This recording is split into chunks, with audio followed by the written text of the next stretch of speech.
Hai, Assalamualaikum. Hari ini kita berada dekat Ulu Kancung. So hari ini kita nak cari bahan-bahan untuk membuat dodol bersama dengan tuan pengurusi kita, Encik Hassan Tapau Keras Cokeng aka Budak Masjid. Okey, jom, let's go. Beli barang. Okey, Assalamualaikum dan selamat malam. Malam ni kita nak menyediakan kelapa parut untuk kita buat santan.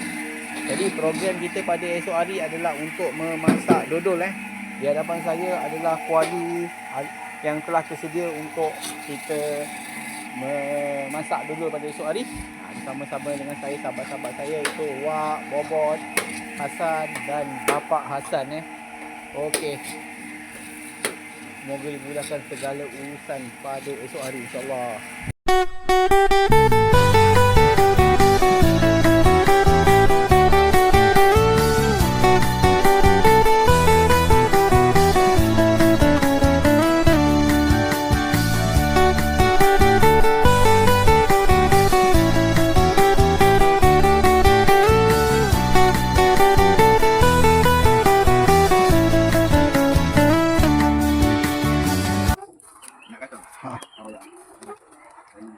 Okey, dalam proses memasak santan.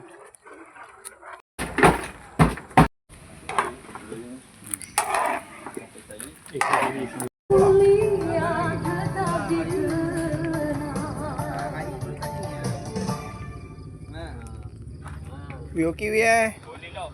Bot, boleh buat Pasar-pasar dah nak jadi ni. Baik.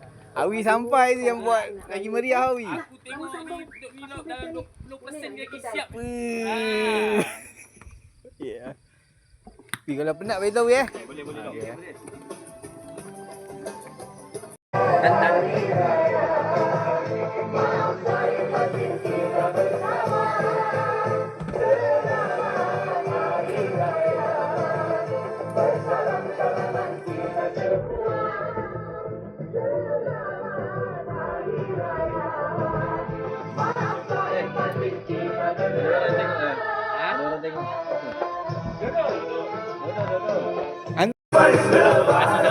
Salam kasihmu untuk maafkan